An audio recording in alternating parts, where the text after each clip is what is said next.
आज भारतीय लोकशाहीचे जे चौथा स्तंभ ज्याला आपण म्हणतो मीडिया, तर मीडिया आपल्या भारतामध्ये आंबेडकरी मीडिया फार कमी आहे, पण त्याच्यामध्ये सम्राट जे विचारमंच हे सर्वात मोठं काम करतं महाराष्ट्रामध्ये, नाही तर देशभर जगभर त्यांचे चॅनलच्या माध्यमातून हे सर्व चालू आहे. आणि आपल्या पुणे शहराचे मेन दत्ता सूर्यवंशी सर आपल्यासोबत आहेत आणि त्यांनी आज जो आपला विषय ठेवलेला आहे भारतीय प्रजासत्ताक दिन, लोकशाही आणि संविधान, याबद्दल त्यांचं मत काय आहे जाणून घेऊयात.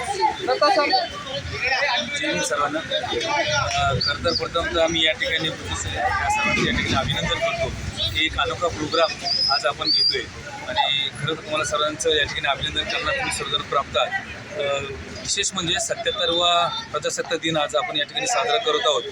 डॉक्टर बाबासाहेब आंबेडकरांनी अथक परिश्रमातून लिहिलेली ही जी राज्यघटना आहे, या राज्यघटनेला 77 वर्ष पूर्ण होतात. हेच अतिशय सुवर्णमय युग आहे. कारण का कुठल्याही देशाची जी म्हणजे राज्यघटना आहे ही एवढी महान नाही आहे, तेवढी ही भारताची महान राज्यघटना आहे. आणि डॉक्टर बाबासाहेब आंबेडकरांनी सर्व जाती, धर्म आणि तळागाळातील लोकांपर्यंतचा सर्वांचा विचार या ठिकाणी त्या राज्यघटनेमध्ये केलेला होता. परंतु डॉक्टर बाबासाहेब आंबेडकरांचं हे देखील म्हणणं होतं की या ठिकाणी याची रचना व्यवस्थित करणारे जर का त्याला मिळाले तर ती राज्यघटना चांगली होईल. आज आपण या ठिकाणी चित्र पाहतोय. खरं तर राज्यघटनेचा 77वा प्रजासत्ताक दिन संपूर्ण भारतभर अतिशय मोठ्या प्रमाणामध्ये व्हायला पाहिजे होता, परंतु तो त्या ठिकाणी दिसत नाही आहे. मला या ठिकाणी अतिशय खंत वाटते की डॉक्टर बाबासाहेब आंबेडकरांनी लिहिलं म्हणून या ठिकाणी हे असं घडतं आहे का? तर मला असं वाटतं की आम्हा सर्वांचं एक परम कर्तव्य आहे की आपली ही लोकशाही टिकवण्याकरिता, ही भारतीय राज्यघटना टिकवण्याकरिता आपण सर्वांनी एकत्रित आलं पाहिजे.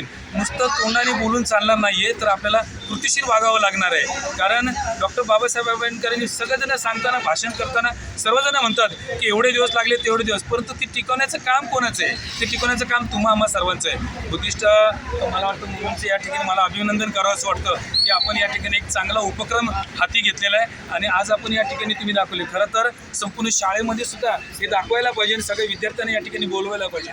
कारण आपले राज्यकर्ते मला वाटतं थोडंसं विसरायला लागलेले दिसत आहेत. कारण त्यांना भारतीय राज्यघटना नेमकं काय आहे, त्या भारतीय राज्यघटनेमध्ये नेमकं काय आहे हे मला वाटतं ते विसरायला लागले. त्यामुळं मी आज सकाळी एका ठिकाणी पाहिलं की या ठिकाणी बाबासाहेब आंबेडकरांनी लिहिली घटना, त्या घटनेचं नाव घेण्यासाठी लोकांना काय वाईट वाटतं. मग जर एवढं जर असं असेल तर आपण जनजागृती करायला पाहिजे. आणि मला असं वाटतं की ती जनजागृती करण्याकरिता आपण सर्वांनी कटिबद्ध असलं पाहिजे. भारतीय लोकशाही टिकवायची जर असेल आणि ती टिकवण्याकरिता तुम्हा सर्वांना, येणाऱ्या युवा पिढीला आपल्याला सांगितलं, आपण त्यांना समजावून सांगितलं पाहिजे की बाबांनो, डॉक्टर बाबासाहेब आंबेडकरांनी हे फक्त आपल्याकरताच नाही तर तळागाळातील लोकांची उन्नती होण्याकरिता ही राज्यघटना दिलेली आहे. आणि या राज्यघटनेचा जर का चांगला उपयोग केला गेला तर निश्चितच चांगलं घडेल. आणि असे या ठिकाणी आशावाद व्यक्त करतो. या ठिकाणी बुद्धिस्ट म्हणूनचे आकाश कांबळे असतील, त्याच्यानंतर भालेराव असतील, आमचे मित्र दीपंकर गायकवाड, या ठिकाणी असे सर्वजण आहेत. आपल्या या सर्व एका चांगल्या कार्याला मी या ठिकाणी सम्राट परिवाराच्या वतीनं या ठिकाणी मनपूर्वक हार्दिक शुभेच्छा देतो. निश्चितच सम्राट आपल्या पाठीशी उभे राहील आणि लिखाणाच्या माध्यमातून तुमचं हे जे काय आहे ते सर्वांपर्यंत पोहोचण्याचं काम करेन. जय संविधान, जय भारत.